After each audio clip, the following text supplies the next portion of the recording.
Are you interested in stories? Are you a mom or dad who is interested to tell bedtime stories to your kids?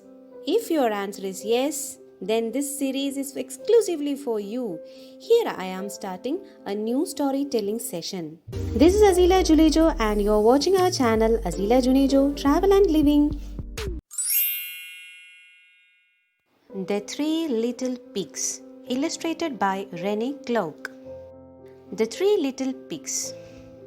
Three little pigs, Grunter, Porker, and Squeaky, lived with a number of other pigs in a cozy farmyard. This sty is too crowded, Grunter grumbled. Let's go out and seek adventures in the big world. Yes, agreed Porker. Good idea. Wee wee wee, squealed Squeaky. This meant yes, yes, yes, for he didn't want to be left behind. So they packed their belongings, said goodbye to their friends, and left the farm.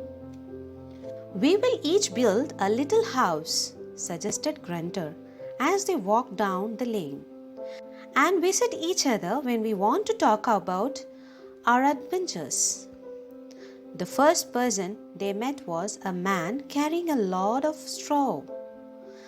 I will build a nice house with that straw, thought Grunter, who was rather stupid.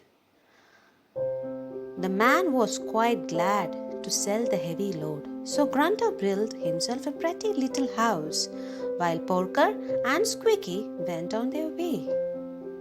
That evening, a wolf came along the road and called out to Grunter through the window, "Let me in, I love fat little pigs." But Grunter kept the door shut. "I shall blow and blow till I blow the house down," cried the wolf, and with three great puffs, he blew the house of straw to pieces. Grunter escaped by running across the field and hiding under the hedge. When Porker and Squeaky left Grunter, they saw a boy gathering sticks. "I should like to buy you a bundle of sticks to build a house," said Porker. "Certainly," said the boy. So Porker took the sticks and built himself a stick house. When the wolf came through the wood, he saw Porker at the window. "Open the door," he cried. "Oh no," answered Porker. "I don't like wolves." "Then I will blow and I will blow and I will blow the house down," cried the wolf. He blew 7 great puffs and the house of sticks fell to bits. Porker managed to scuttle out of the back door and hide behind a tree. Squeaky walked along the road by himself while Porker was building his house of sticks, and there, by the side of the road, he saw a man wheeling a load of bricks. Squeaky was the youngest pig, but he was the cleverest, and he decided to build his house of bricks, and a fine, strong house it was. The wolf was feeling very hungry by now. 2 fat little pigs had escaped, and he was still looking for his supper. "Let me in," he cried to Squeaky. "It's too late," answered Squeaky. "I am just going to bed." "Very well," replied the wolf. "I shall blow and blow till I blow the house down." But although he blew and blew, the brick house was too strong to blow over. Squeaky just laughed. "Little pig," called the wolf at last, "if you are fond of turnips, I can show you a field full of them. I will call for you in the morning at 9 o'clock and we will go there together." "Many thanks," said Squeaky, and he rolled over and went to sleep. The little pig awoke early and was up by 7 o'clock. He ran to the turnip field and had a good breakfast there. When the wolf came to call for him, Squeaky waved from the window. "I couldn't wait for you, Mr. Wolf," he cried. I was too hungry for my breakfast. So the wolf had to think of another way to catch him. Let us go to the orchard, he suggested. I will call for you at 8 o'clock and we will have a fine feast of apples. Thank you, said Squeaky. That's a fine idea. But Squeaky was up at 6 and ran to the orchard. When the wolf arrived, he was sitting in the tree. Hello, called out the little pig. I was too hungry to wait for you. There is a fine apple. Catch it.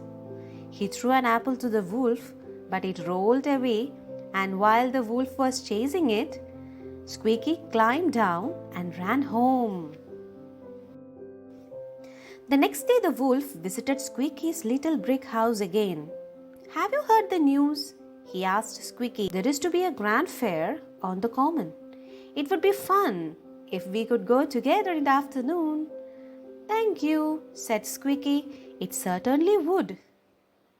But the little pig went to the fair in the morning and had a lovely time on the swings and roundabouts.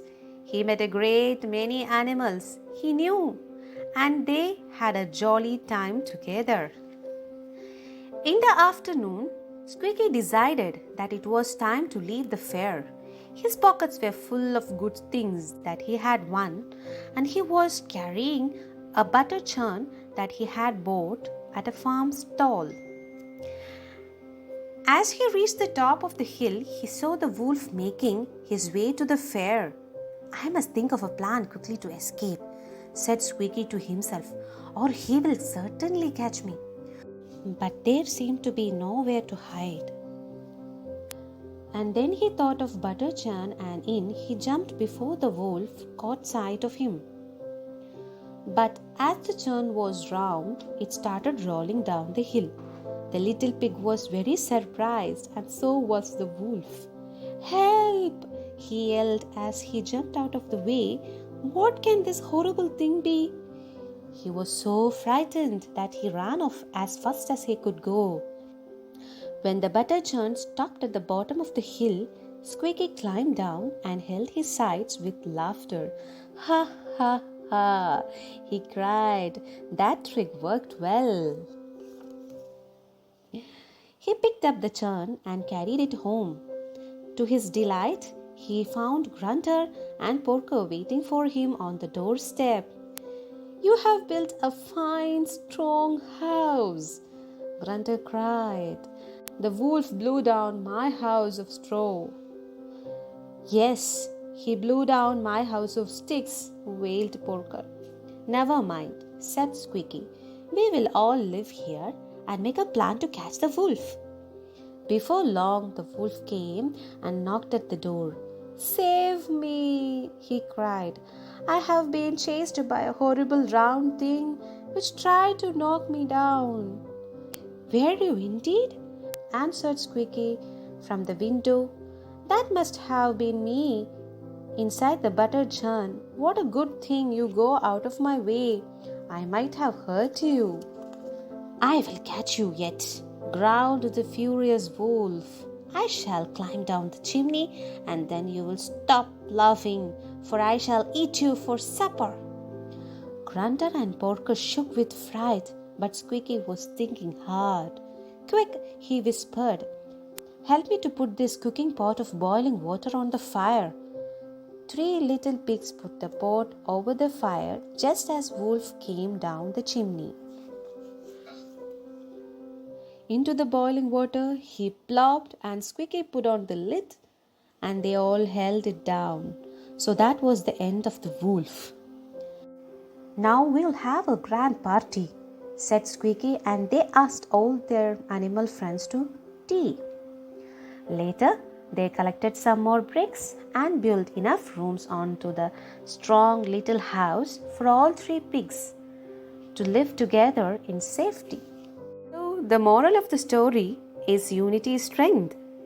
You saw how these 3 little pigs managed to get rid of the wolf with their joint effort. Hope you'll enjoyed the story. See you all soon with another one. Till then, bye-bye. Excuse me, Don't forget to subscribe and hit the bell icon so that you won't miss my next video. And this is your Azila Junejo signing off. Ma salama.